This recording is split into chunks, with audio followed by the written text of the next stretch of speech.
आलोक एक कॉलेज में छात्र था।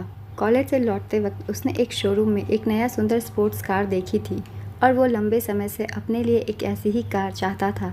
आलोक जानता था कि उसके माता पिता इसे खरीदने के लिए सक्षम हैं, इसलिए उसने उन्हें बताया कि उसे ये कार अपने ग्रेजुएशन कंप्लीट होने पर गिफ्ट के रूप में दे।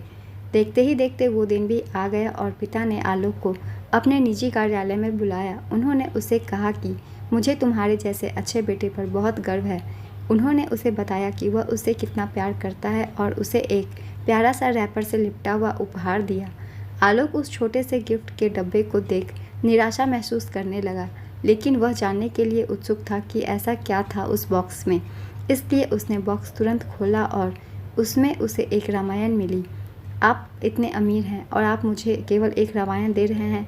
काफ़ी गुस्से से अपने पिता पर वो चिल्लाया और अपनी नाराज़गी और गुस्से के वश में आकर तुरंत घर छोड़ दिया। काफ़ी साल बीत गए। आलोक अब एक सफल व्यवसायी बन गया था। वह अपने जीवन में खुश था। उसकी शादी हो चुकी थी और उसके 2 बच्चे थे। उनका परिवार एक सुंदर घर में रहता था, लेकिन उसके पिता के साथ टूटे रिश्तों के कारण उसकी आत्मा अभी भी आहत थी। आलोक अपने पिता का घर छोड़ने के बाद कभी उनसे नहीं मिला था।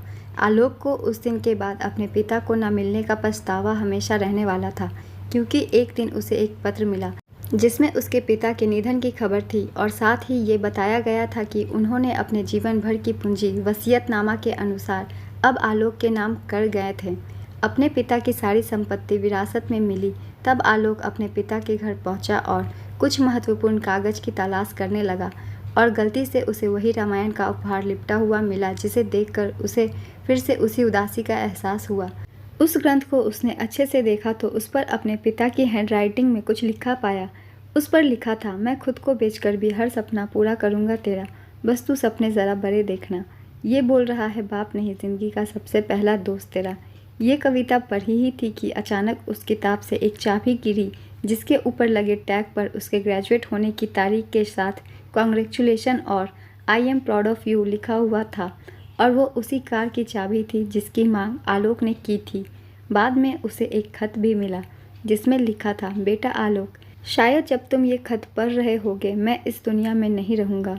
तुमने सिर्फ एक कार मांगा था, तुम तो मेरी ज़िंदगी की सबसे बड़ी जायदाद हो। तो एक कार क्या चीज़ है। मैं उस कार के साथ तुम्हें रामायण इसलिए दी ताकि तुम कठिन समय में विवेक से काम लो, मगर तुमने बिना देखे अपना फैसला सुना दिया। कई बार चीज़ें जैसी दिखाई दे वैसा ही हो, ये ज़रूरी नहीं। बस आगे अब इन सब का ख्याल रखना और तू मेरा जान है। आलोक के सर के ऊपर से उसके पिता का साया तो पहले ही उठ चुका था और आज उसकी ज़िंदगी की सबसे बड़ी गलती के बारे में जानकर उसके पैरों के नीचे से ज़मीन भी खिसक गई। इस दिन आलोक की आंखें और रूह दोनों पछतावे के आंसू रोई।